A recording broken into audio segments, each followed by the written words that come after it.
Hi. Okay. Hello, everyone. Good afternoon. Okay. Afternoon. Just a few things at the top, and then happy to take your questions. Today, the department released its annual report on suicide in the military for calendar year 2023. The report found that 2023 active component rate is higher than in 2022. I'd like to reiterate the department's ongoing and unwavering commitment to taking care of our people.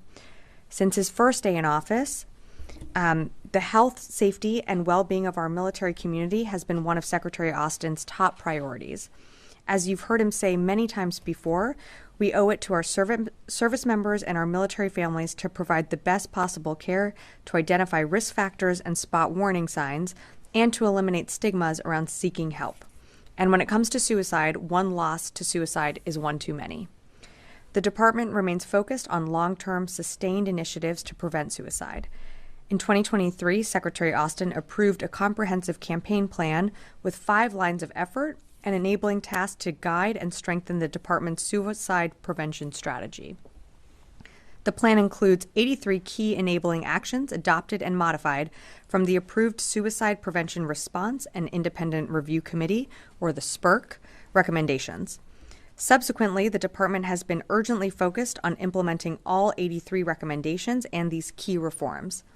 In 2024, the department completed 20 of the SPIRC recommendations, and in fiscal year 2025, with the support of Congress, the department will make an unprecedented investment in suicide prevention. While some progress has been made, Secretary Austin has been clear that there is still much work to do, and he won't let up. The annual report will be available at dspo.mil, and a statement from the Secretary is available on defense.gov. Separately, today the department also delivered its fiscal year 2024 annual report on unidentified anomalous phenomena, or UAP, to Congress. The department has briefed relevant congressional staff on the report's filings. As of today, the All-Domain Anomaly Resolution Office, or AARO, has received over 1,600 UAP reports, 757 of which came to AARO during the period covered by this report. AARO has successfully resolved hundreds of cases in its holdings to commonplace objects, such as balloons, birds, drones, satellites, and aircraft. Over 900 reports lack sufficient data for analysis, and AARO retains these cases in an active archive, and they may be reopened and resolved should additional information emerge to support analysis.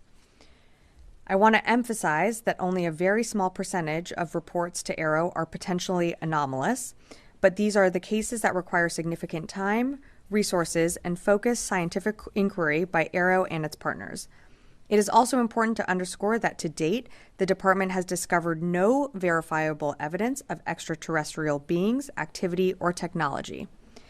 None of the cases resolved by AARO have pointed to advanced capabilities or breakthrough technologies either.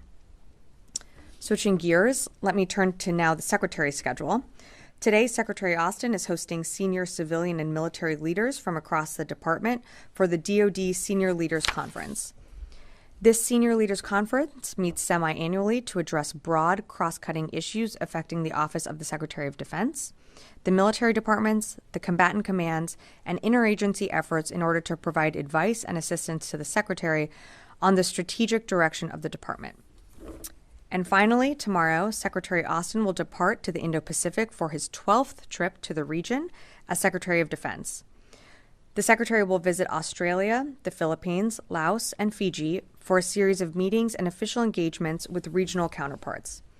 Each stop on this trip will highlight the department's historic efforts to work alongside our partners and allies to deliver on shared regional visions of peace, stability, and prosperity.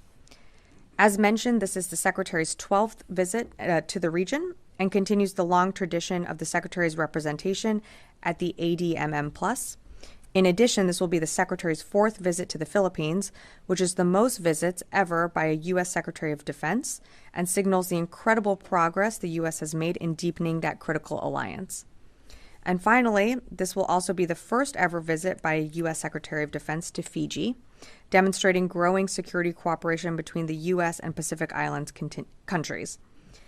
So more to follow in the coming days, but with that, I'd be glad to take your questions. Tara. Thanks, Sabrina. So a couple of questions on the Defense Secretary nominee, Pete Hegseth. He said that in 2021 he was part of the DC National Guard and was supposed to be helping provide protection to the inauguration, but was removed from that duty, potentially because of a questionable tattoo. Those his words. So has the department looked into his removal from that detail? And kind of following up on that, so far we have not received a full military record of his service from the Army, and so just asking if that could be released publicly. So I'd refer you to the National Guard and an Army for more details on his record. I don't have that, but they do release, just kind of the broad outline of dates of service and just kind of like the standard information that we would release for any individual. So I'd refer you to Army for more. In terms of the comments that you're referencing, I don't have more to provide on that. I'm aware of the comments that were made. It's not something that to my knowledge, that we're looking into. So I, have to refer you to his team more to speak to that. I guess I would ask that the department does look into it and whether he was one of the members. I remember at the time that the department actually announced that, some had been removed. There were like 26,000 that were assigned to provide protection to Biden's inauguration. So if we could get back from the department why those members were removed at the time and confirmation of whether Hegseth was one of them. That'd be something that I think the National Guard or the Army could speak to, so I'd refer you them to speak to more to that. Okay, totally separate topic. Sure. Ukraine aid. The president has said he's committed to getting about $7.1 billion in PDA to Ukraine before his administration ends. How do you get $7.1 billion off the shelf of Pentagon stockpiles in such a short time? It is a short time, but it's also, just under 70 days. This department can do incredible work in that amount of time. The president made clear that he wants to spend down the authority that Congress has allocated and authorized before he leaves office. So we're going to work very hard to make sure that happens. You've seen us roll out very large packages, from the beginning, and you've seen, us roll out, actually, I'd say a range of packages on a pretty frequent basis, almost weekly. So I expect that for the next coming months of this administration, you're going to continue to see those packages draw down from what's available in our stockpiles. Again, we're committed to ensuring that Ukraine has what it needs to be successful on the battlefield. Secretary Austin recently had a call with Minister Umerov. They discussed, the capabilities that Ukraine needs to continue to push the Russians back, to continue to be successful in their strategic battle plans. And that's something that this administration is committed to. So you'll see us continue to draw those down over time. Jen. Hi. Can you talk a little more about the unidentified aerial phenomena? And one of the accusations, it's not in the report, but that the department has within storage the remains of aliens or signs of life from elsewhere. Can you settle that once and for all? Do you or don't you have such remains? Yeah, so I'm not aware of any remains that the department has of any signs of extraterrestrial beings or activity or technology. And I'm sorry, what was your second question or your first question? Well, it's really about that, and then also what the top line finding in this report. So the report, again, was briefed to members of Congress, and from what I read out at the top, I really don't have more to provide, but the relevant staff and committee members were notified about the report. Part of this annual report submitted to Congress is accountability and to ensure that we continue to keep members updated through our Aero office. Go ahead. Have you found any evidence of foreign involvement in any of these unidentified aerial phenomena? Yeah, to date, the department has not discovered any verifiable evidence of extraterrestrial beings, activity, or technology, nor verifiable information to substantiate claims that any programs regarding possession or reverse engineering of extraterrestrial materials have existed in the past or currently exist. Okay, and in terms of the strikes on the Houthis, in the past week. Why were the F-35Cs used in those strikes? Is it symbolic? Was it needed? And yet the Houthis keep firing. I mean, why we use certain capabilities is also what's available in the AOR. The F-35s are, are part of the Abe Carrier Strike Group. Why they're used, they bring different capabilities than, some of the other aircraft in the region. But that's really at the discretion of the commander. Can't get into more of the operational details on that. But, it's really depends on the mission, the operation, and what's available and what we need to accomplish. And, different aircraft are used at different times.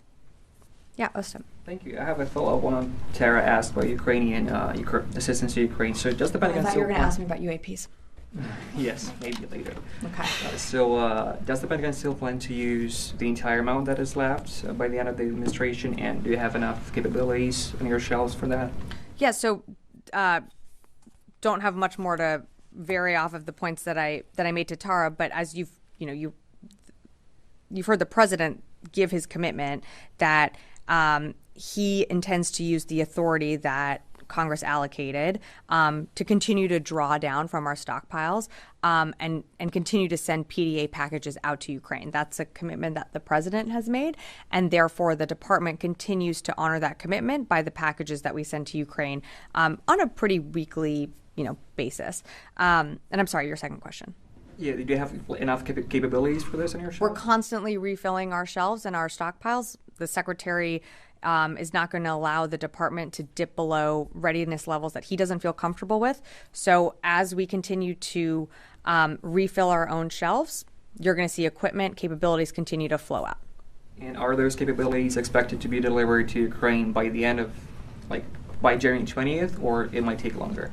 Look, it's going to range as some equipment and some systems can get to Ukraine very quickly, and you've seen that happen within days or weeks. Sometimes it does take longer for what's available to get to Ukraine, and that could be longer than weeks. That could be months. You also have to remember we have those USAI packages that we have announced. Some of those things are take years to deliver. I think the long and short of it is that some equipment does get to Ukraine exceptionally quickly, but then there are some that takes longer. Okay, Konstantin. Thanks, Sabrina. There's been reporting over the last several days that the incoming Trump administration plans to stand up a sort of warrior board, I think they're calling it, to rid the military of what they feel are woke generals. Yesterday, Reuters reported that there's a list going around of generals connected to General Milley that are slated to be fired. Does the Pentagon have a reaction to these reports of the incoming administration looking to remove a large amount of its senior officers? So I'm certainly not going to speak for the incoming administration or speak to any hypotheticals on what they will and won't do. I've seen those reports as well, but I'm just not going to speak to that. What I can tell you, and Konstantin, I think you know this very well, is there are people here that work in this building incredibly hard, have dedicated their life to public service, whether it being in uniform or career civil servants. It's been amazing to meet them over my time here at the department. They are focused on the mission. They're going to continue to see that mission through. And certainly on our part from, this administration, we are going to do everything that we can to ensure that there is an orderly, calm transition. And so when the incoming secretary's team is, ready to make that transition, we want to ensure that they are set up for success. I mean, so fair enough. Just to sort of take the hypothetical out of it, are you able to say very broadly, for example, if there would be operational impacts if a large number of general officers were suddenly no longer part of the Department of Defense? So, removing the hypothetical, you remember the time when we had a significant amount of holds on our general and flag officers. Holding officers from moving up or not having people in place and therefore having other people fill a job that, maybe they're doing 2 jobs, maybe they're doing 3 jobs. Yes, that's going to have an impact to operations. That's going to have an impact to morale. And that is going to have an impact on the department. again, I'm not going to speak to the hypothetical of what you're referencing, but whenever you have or put a strain on the system where there are not enough people in a position or not enough people sharing the burden of work, of course it's going to strain the system. Joseph. Thanks.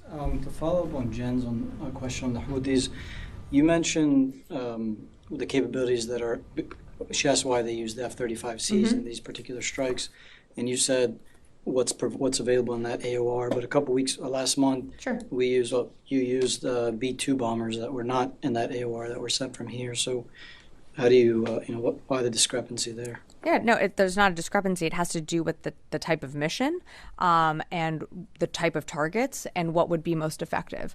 And for the mission set that used the bombers, it was one that required their capabilities. Again, the A Carrier Strike Group has different aircraft on board. One is the F-35. It has been used in the most recent mission, but you've seen us do strikes with whether it be F-15s, F-16s. So it's really at the commander's discretion. So just on that, we've seen now new capabilities introduced to this now, I guess, year-long campaign to deter the Houthis. They're not deterred. So what's the department looking to do differently to stop that, at least in these last 70 days that you're here? Well, so to push back on that, though, we continue to take capabilities off the map for them. So while we continue to see aggression from the Houthis and, the targeting of innocent mariners and commercial ships that are just, transiting the BAM or the Red Sea, we continue to take capabilities away. Yes, they do have large stockpiles of those, but I think you have to also look at what we're being able to do to impact their operations as well, and that is important.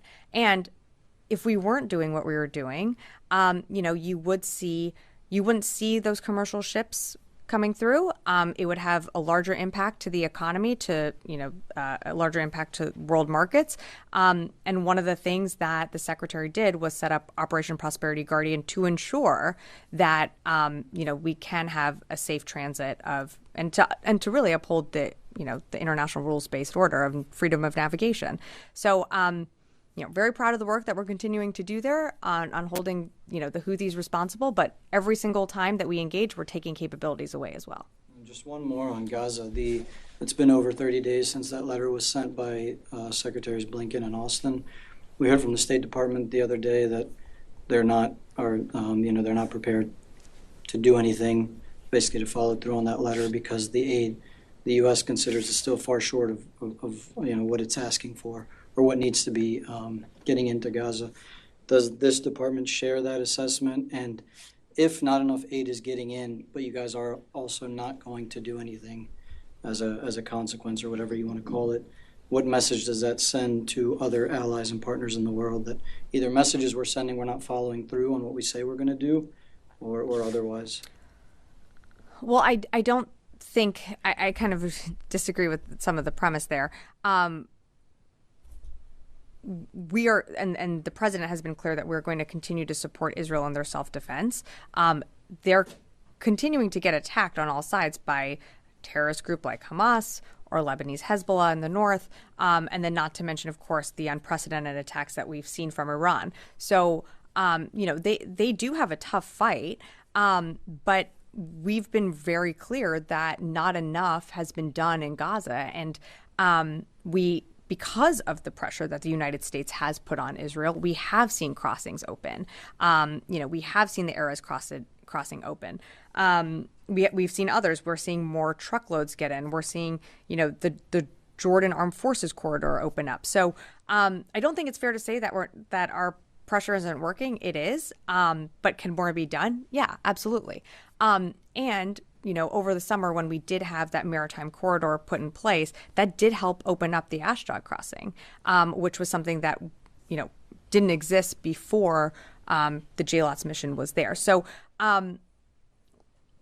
every single day, we know how dire the humanitarian situation is in Gaza, and that's why every single day, not just here at this department, but the interagency continues to work with our Israeli partners to get more aid in, because we know not enough is getting in.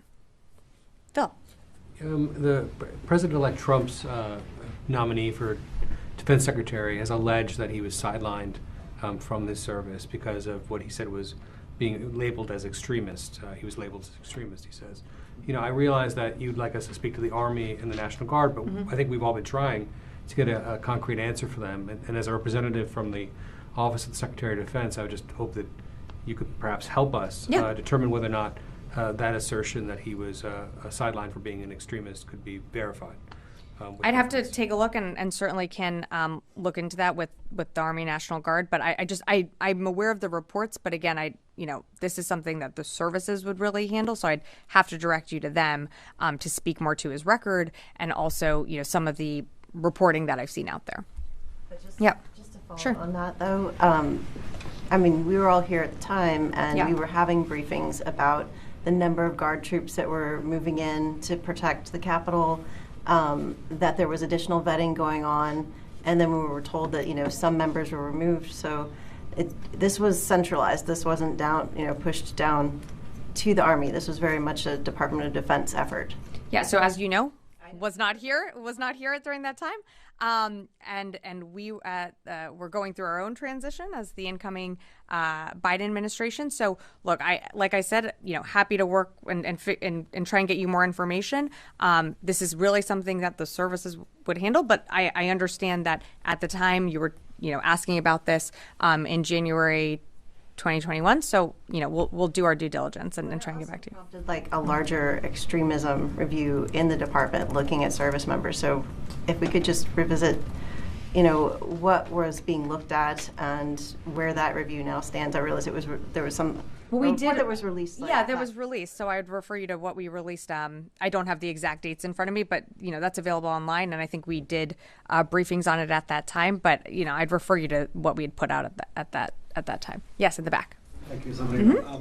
Today, the Lebanese Ministry of Health announced that last 24 hours, 78 civilians have been killed and 122 have been wounded.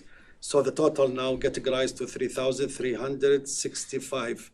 This is who have been killed, and more than 14,000 have been wounded. So, and that's come despite what Secretary Austin said on October 19 when he was in Italy, that these numbers are far too high, and would like to see Israel scale back on some of the strikes it's taken, especially in and around Beirut. So how concerns, first of all, about these numbers, the civilian casualties in Lebanon, and how do you contact with the Israeli to tell them their message? And do you believe they are hearing what are you saying to them about the civilians? So something that the Secretary has been saying from the beginning is that the number of civilians killed as a result, whether it be in Gaza or what's happening on the northern border, certainly the number is too high. That's ultimately why we keep pushing for a ceasefire to be put in place, because we want to see, and Israel wants to see, their citizens returned home to that northern border area. The only way that that's going to happen is if a ceasefire is put into place. So that's what you're seeing us push for. We had representatives from the U.S. government in the region just this past week or last week. We might have less than 70 days left of this administration, but that doesn't mean that we're giving up. We're going to keep pushing, and we're going to keep doing the work. And so that means, continuing to urge for a ceasefire, continuing to urge for more humanitarian aid to get into Gaza, and doing the work with our Israeli partners, and continuing to push that they move those civilians out of the battle space, because that is a grave concern for the United States. I'm going to go to the phones and then happy to come back in the room. Jeff Shogel, Task and Purpose. Thank you. CENTCOM announced earlier this week there was an attack on a patrol base in Syria, and there were follow-up airstrikes. I just wanted to see, have there been any subsequent attacks against U.S. troops in Iraq and Syria? Have there been any follow-up airstrikes? And have there been any more airstrikes in Yemen against Houthi targets? And have the Houthis fired any missiles against U.S. ships?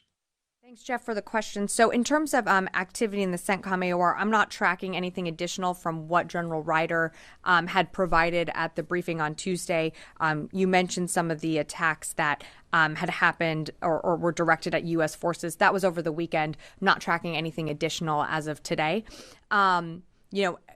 Occasionally there are things that are launched in the vicinity of our forces or our bases in the region that U.S. forces do engage and shoot down, but those aren't necessarily attacks on U.S. forces. But again, not tracking anything new from what General Ryder provided at the briefing on Tuesday.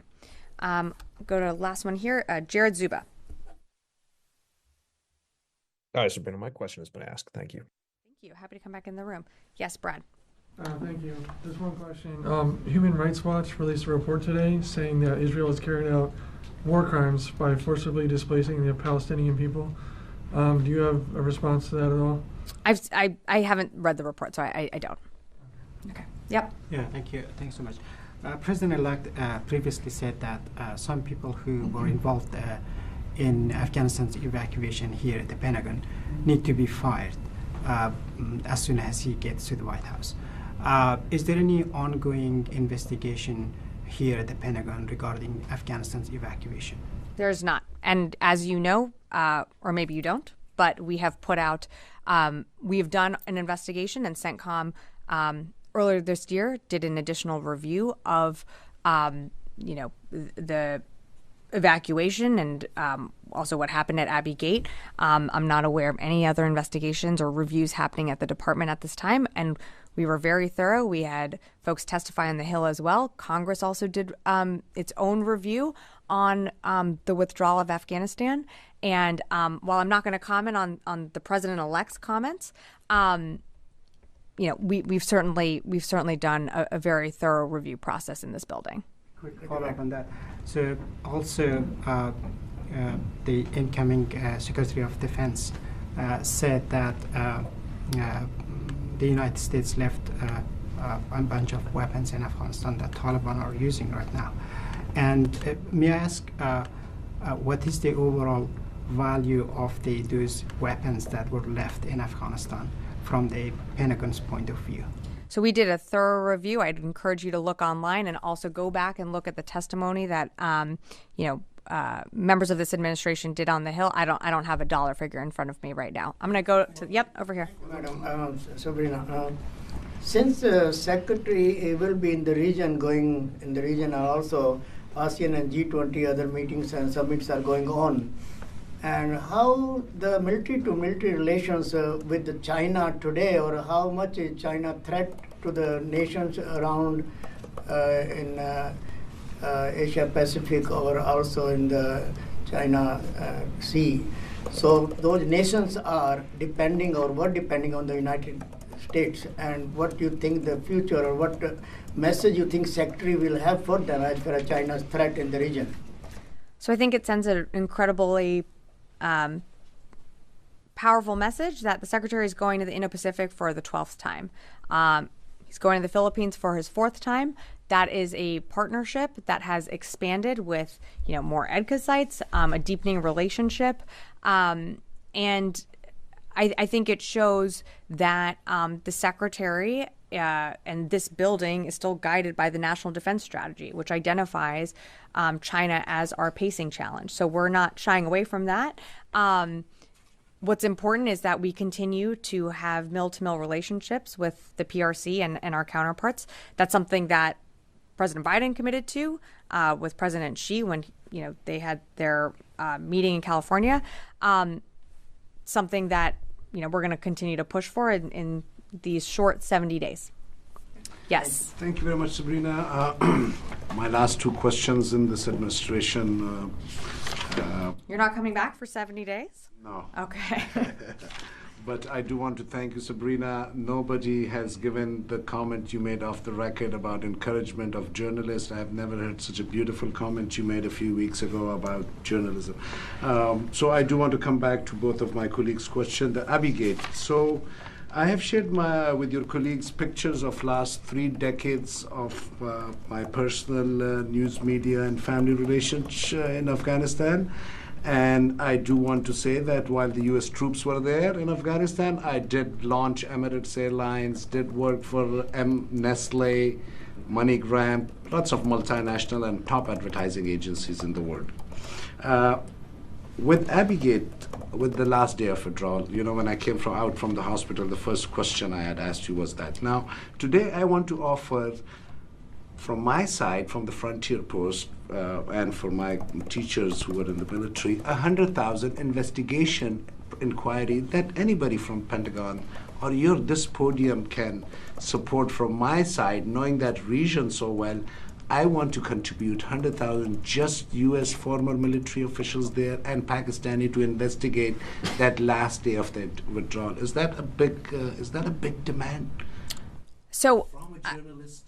Look, I think you are incredibly entitled to do your own investigative work. What I can tell you and what I can point you to is what this administration has done, the time, the money, the resources it took to doing very in-depth investigative work, an additional review by Central Command, and not to mention multiple testimonies on the Hill answering questions from lawmakers. So, we certainly understand that there are still questions around the withdrawal, but from a department standpoint, we've done the work to answer those questions, and that's really all I have to offer. One of my colleagues asked for the military generals, like especially General Milley resignation, where journalists like me raise questions who are from that region. Why are you not asking for investigation or resignation or whatever of people like Zalmay Khalilzad, why no State Department officials, nobody talks about them, but I feel like you guys are taking the burden on yourself and blame on yourself and the diplomatic wing who were responsible for a big chunk of that withdrawal.